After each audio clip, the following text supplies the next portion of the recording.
Hey, listeners of the Bio Report. Before we get started this week, I wanted to tell you about the digital library from Deep Dive. How much time does your team spend looking for research papers? Google, PubMed, social media.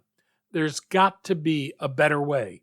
You can now search a reference database of 100 million scientific papers and read the full text of 20 million articles, annotate them, and share with colleagues. It's the smarter way to do research. Here's the best part. If you're like me and been frustrated by not being able to access articles you find because they're behind a paywall, I've got good news. With Deep Dive, you get one-stop affordable research. If you're a listener of the Bio Report, you can try the enterprise version of the service for free for 1 month.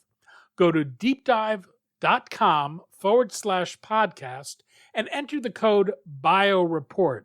That's Deep Dive, DeepDive.com/podcast, and the code is BioReport, one word, all caps. I'm Daniel Levine, and this is the Bio Report.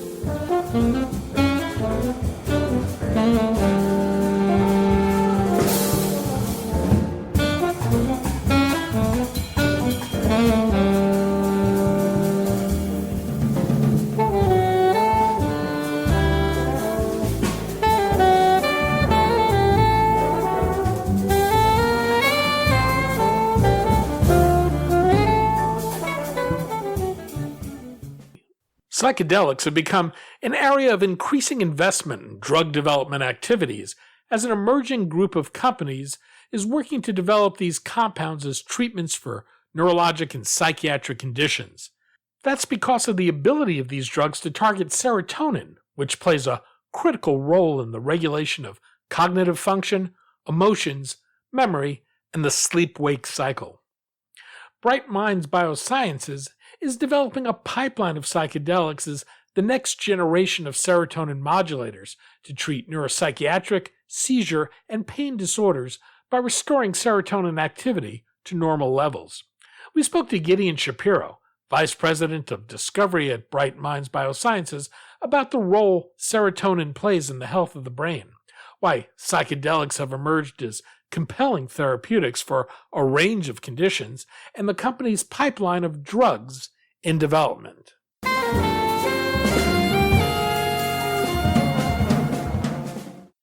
Gideon, thanks for joining us. Thanks for having me. We're going to talk about Bright Minds Biosciences, psychedelics, and the company's efforts to develop a new generation of these medicines to treat mental health, pain, and other neurologic conditions. This is an area of increasing activity, one that's been popularized by books like Michael Pollan's How to Change Your Mind. From a drug developer's point of view, what's happened to enable this activity? Is it a change in attitude towards these class of drugs, a growing understanding of the biology of these conditions, interest from investors, or something else? Well, I would say it's sort of all of the above, actually. So, first of all, there's a huge unmet medical need in mental health. It's a burgeoning illness generally, and of course, depression is just a huge problem in our society today, and it's only growing. And I think even COVID has exacerbated the isolation and instances of that, and the severe need for better medications.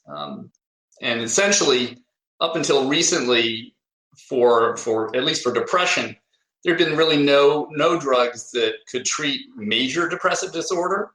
The SSRIs, which everyone's familiar with, Prozac and that class of drug, really only can treat moderate depression or mild depression even, and it's not very effective, leaving about 30% of patients with no treatment options for severe depression. And what's happened is with the recent approval of Spravato, or it's ketamine, which is an NMDA mechanism. It's a different mechanism of pharmacological action that's really opened the door to realize, there could be now medical treatments for severe depression and other severe neuropsychiatric disorders, which is now followed by psychedelics, was sort of happening in parallel, that psychedelics, with some of the new studies that were embraced by the people at Hopkins, have shown now that they can also be tremendously effective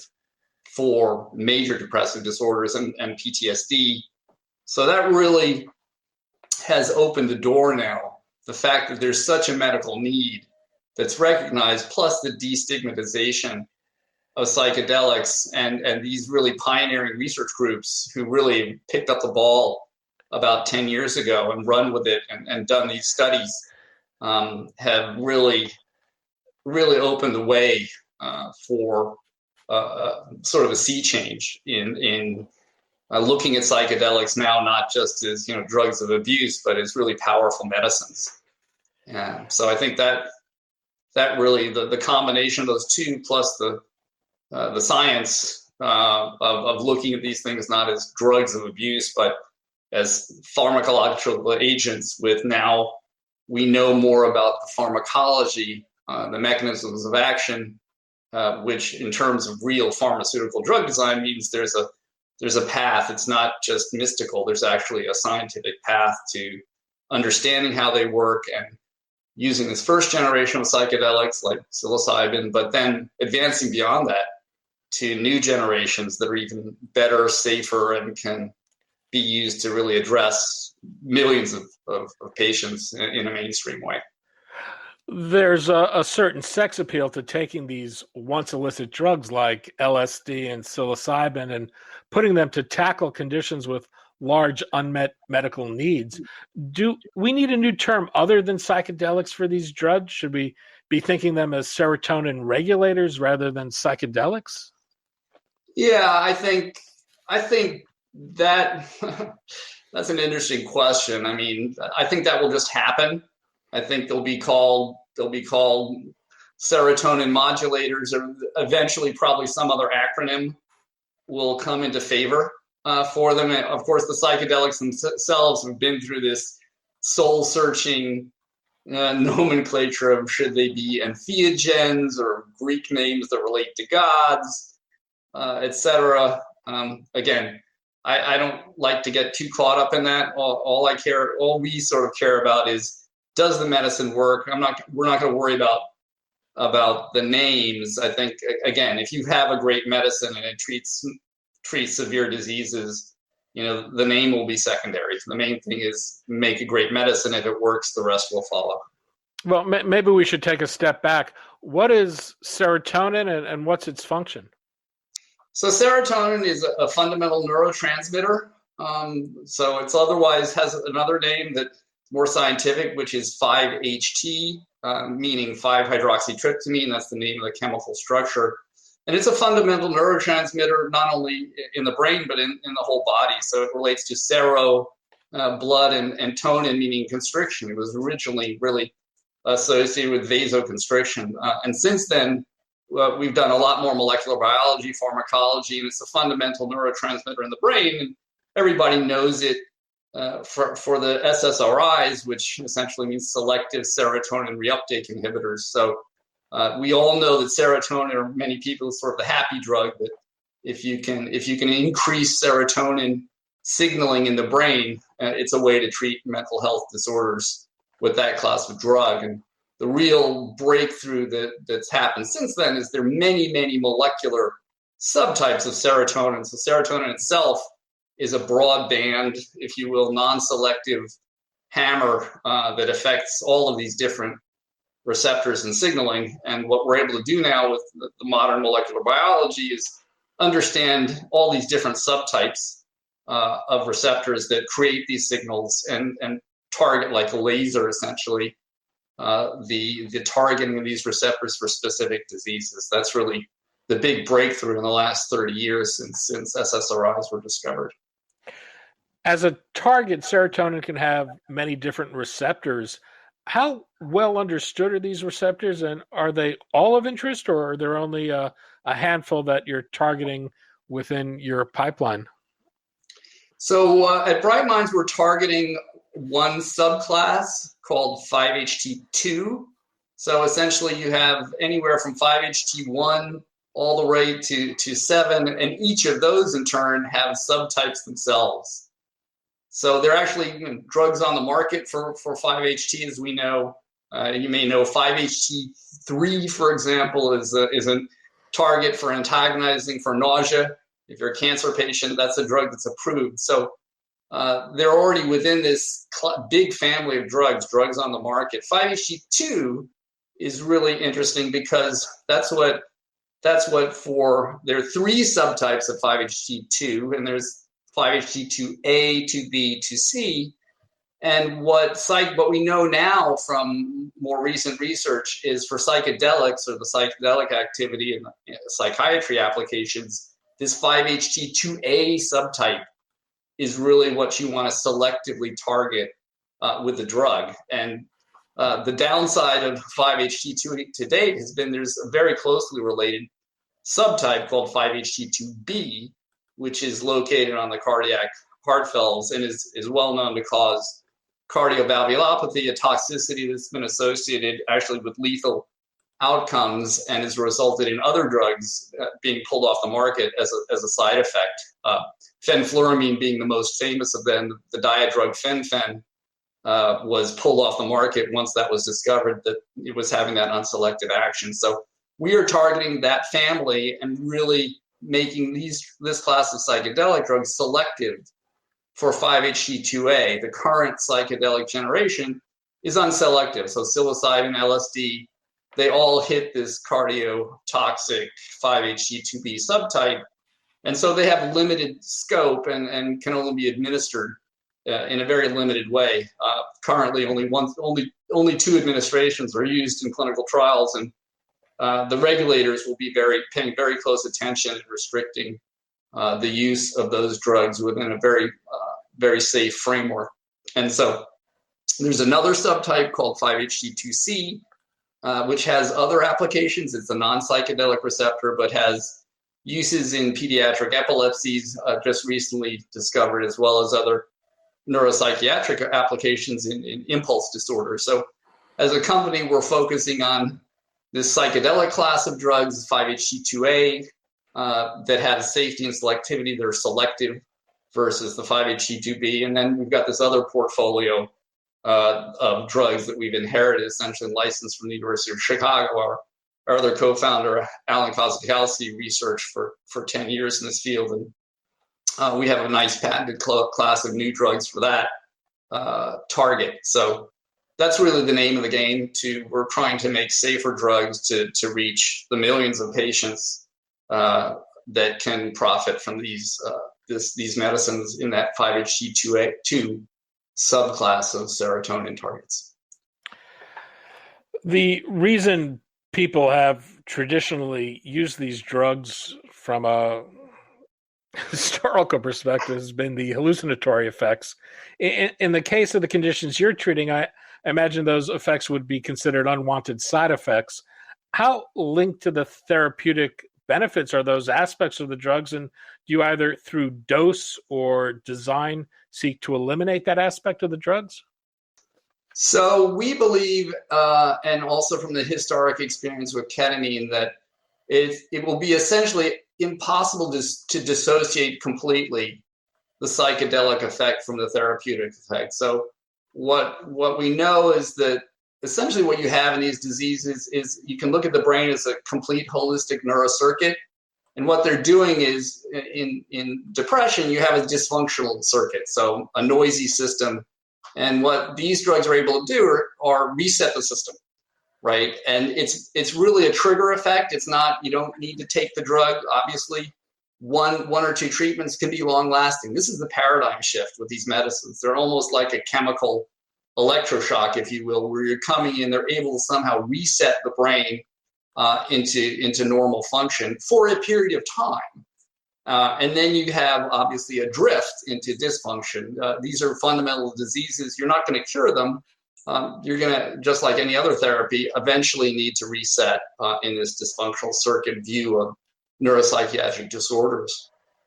So what's interesting is it is a trigger effect. So we believe that trigger effect, or that dose that you need, has to be very close to the psychedelic threshold.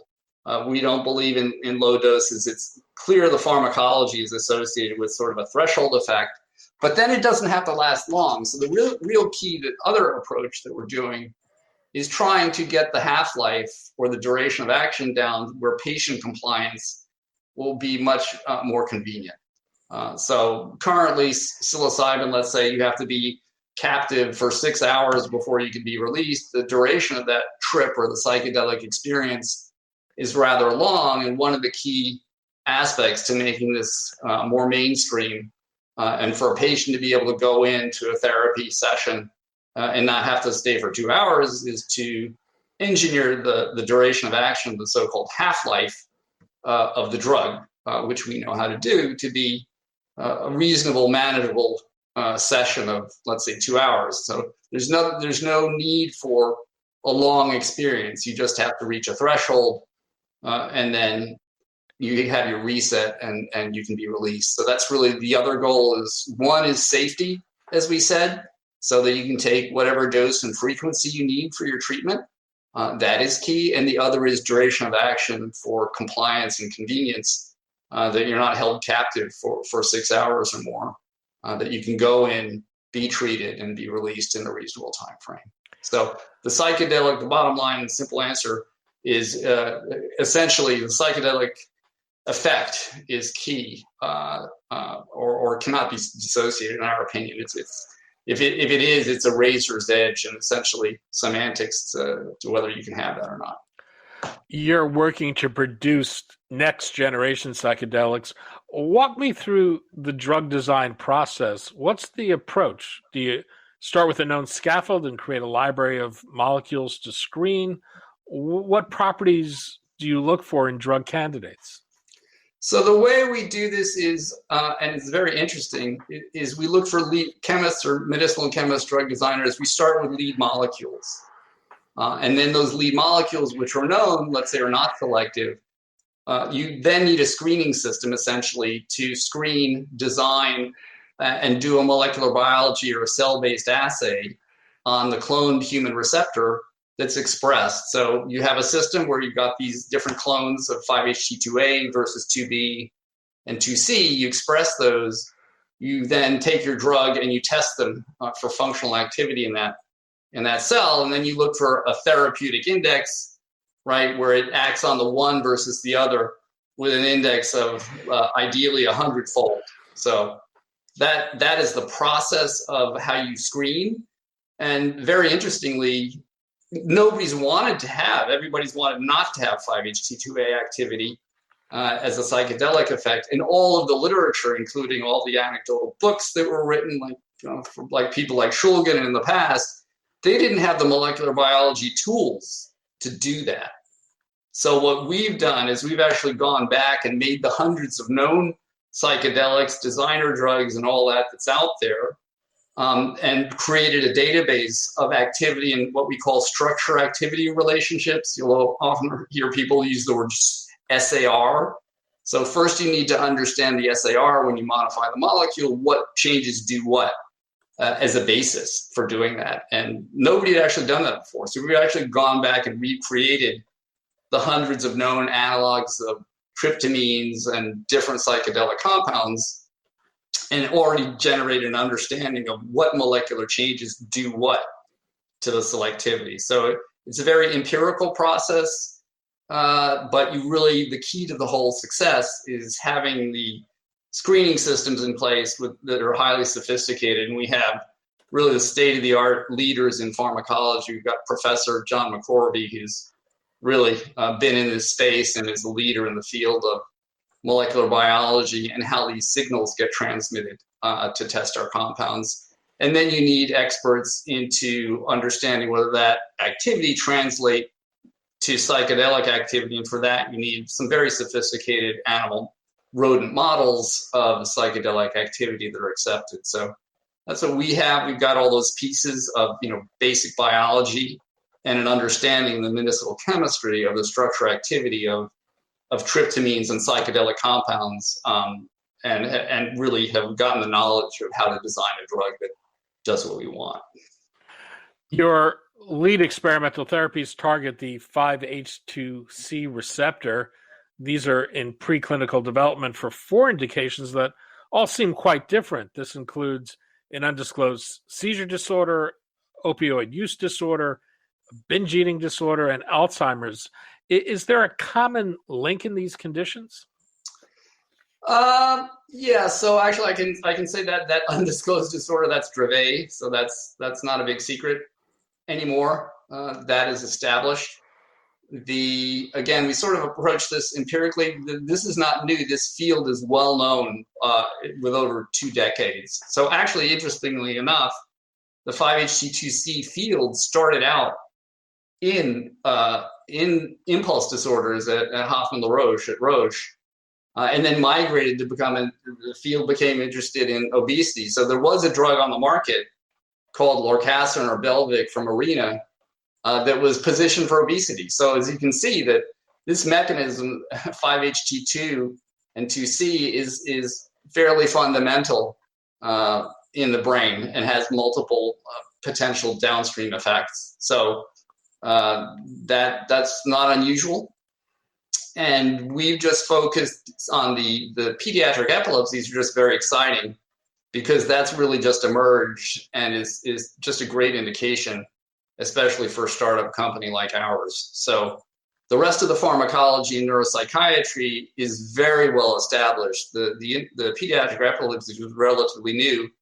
And so it's sort of a low-hanging fruit for us and very exciting way for a small company in essentially an orphan indication. That's where Epidiolex and GW Pharma went with cannabidiol, but this new mechanism is now recognized as well. Fen-Phen actually got approved for it just recently. That's known as Fintepla, as again, an unselective compound that was removed from the market for toxicity. So we're really excited about that. But the impulsivity disorders are well known and researched for the prior drug that was on the market, lorcaserin, that got approved. So in terms of it's just a general neurocircuitry that happens to affect those disorders as well. The link to, I'm not sure if anybody knows the link to neurology, but the neuropsychiatry is very well established because it basically has an effect on dopamine. So the dopamine is involved in impulse disorders. And of course, in neuropsychiatry, everybody knows antipsychotics are basically dopamine antagonists. So dopamine is the key link. And if you can affect dopamine, you can address a lot of disorders in neuropsychiatry. And the fact that in Dravet, you did have the success of a marijuana derivative, does that help make the case for these therapeutics? They're unrelated mechanisms. And again, it shows you can have different mechanisms that work on a disease, and complementary mechanisms are always good for medicine. It's always good to have different mechanisms of action, and it's looking very effective. This serotonin mechanism is looking very effective. So it's just very exciting for us and for patients to have multiple options to treat the disease and of Dravet, and potentially extend it to other pediatric epilepsies as well, which cannabidiol is done now, approved in Lennox-Gastaut. It's a little unclear to me looking at the pipeline on the company's website, but is this a single drug that you're moving in development for all of these indications, or are they tweaked differently from indication to indication? Right. That's a TBD. Obviously, you have a lead indication, which is Dravet, and whether that same molecule is positioned will depend on the outcome of the clinical trial. So that's a lead indication, and whether that same molecule is positioned in the other pipeline indications for the mechanism or another drug is selected will depend on the outcome of those trials and where we get things to work. So one of the interesting problems you have when you've got therapeutics with such broad potential indications is prioritizing them. How are you going about deciding which to pursue first? Are you starting with the strongest preclinical results or the shortest development path or some other metric? So it's a combination of both, obviously. One is that Dravet is just very attractive because it's a small company. That's something we can do ourselves. Other indications will depend that are tough and are expensive will really depend on partnering as well.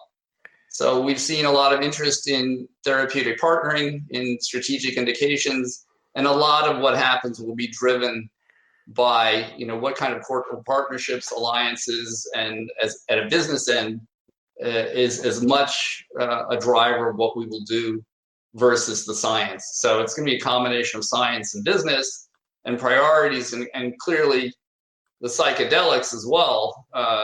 Really, that's a huge potential. So I think the 5-HT2A is kind of a crown jewel for the company, and the 5-HT2C is well positioned, but it could be a great opportunity for doing business and partnerships. You're also pursuing the 5-HT2A receptor for depression and PTSD.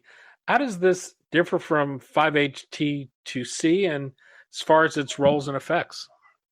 It's a completely different receptor with completely different indications and efficacy. So those are like having two different drugs. I would essentially I wouldn't even see them as related. They're different pathways and they have different therapeutic indications. So depression is really clearly locked for 5-HT2A. It's clearly the focus as the major disorder. And the other thing that's very exciting about it is unlike other drugs that take huge trials in phase 2 and hundreds of patients to show a signal, with a 5-HT2A and a psychedelic effect, you really get an early clinical read on whether the drug is going to work.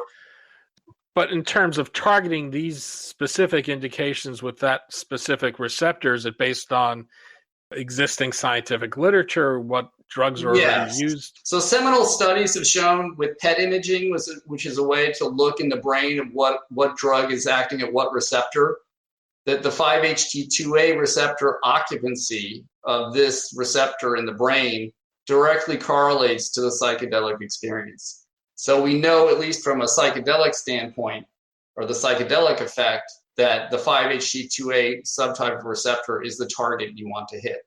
So we have that in vivo data, and that also has been done in animal work, where the animal models of psychedelic compounds also correlate with that receptor subtype. So we've been able essentially to link the continuum of in vitro molecular pharmacology, molecular biology, and receptor selectivity through use of selective antagonists and the other tools we have in the trade to basically tease out the effect of 5-HT2A being linked to psychedelic activity in the human brain. There's a third component to your pipeline which combines these two receptors and hits them both at once. This is for chronic pain disorder. What happens when you target both of these receptors? That really is an area more in the research level. So that is just an opportunistic case where we know that there's literature evidence that 5-HT2C can affect pain and neurologic neuropathic pain. And 5-HT2A, we know that psychedelics are very effective in one of the most severe forms of pain, which is cluster headache. So actually this group of patients self-medicates and grow their own mushrooms. And it's the only relief they can get is essentially by dosing themselves, sort of citizen medicine. So we're just very interested in that. People have been ignoring that. It's kind of a neglected fringe application of psychedelics. And so what we're seeing is another drug might be positioned for that. We're just intrigued by the possibility. So it's really the earliest part of the pipeline where we're still doing the preclinical research and exploring that as a working hypothesis for another component to the portfolio. And is the thought here to use a combination therapy or a molecule that's designed to hit both receptors? No. We believe we would have a molecule that hits both receptors. I mean, combination developing. You always have to develop one drug and get it approved. It's very hard to develop sort of a combination from the get-go. So again, we do have molecules that have both components of the activity. It's a matter of deciding and tuning that to be safe, to not have 5-HT2B, and opportunistically, essentially position that if we can show strong efficacy for a good compound. And how soon do you think you'll move the first program into the clinic, and what's it going to take to get there? That compound slated, the lead compound, which is BMB-101, 5-HT2C, it's got a granted patent. We're very well positioned with actually IP and composition of matter with that, which is really exciting out of that license. And that's scheduled basically around end of Q1 2022 next year to enter the clinic. We're planning on moving that, and essentially it's going through pre-IND, the IND enabling work that you need to enter first in human studies, which we plan to conduct ex-US actually as an IRB in Australia. And why ex-US? It's faster and less onerous, especially for a small company, than the standard FDA process. So it streamlines things. It's lets you move faster, and for a nimble company, I would say for any company, things have been very slow getting through the FDA these days. In the current environment, it's pretty slow. So we want to move as quickly as we can to enter patients. Gideon Shapiro, Vice President of Discovery at Bright Minds Biosciences. Gideon, thanks so much for your time today. Thank you.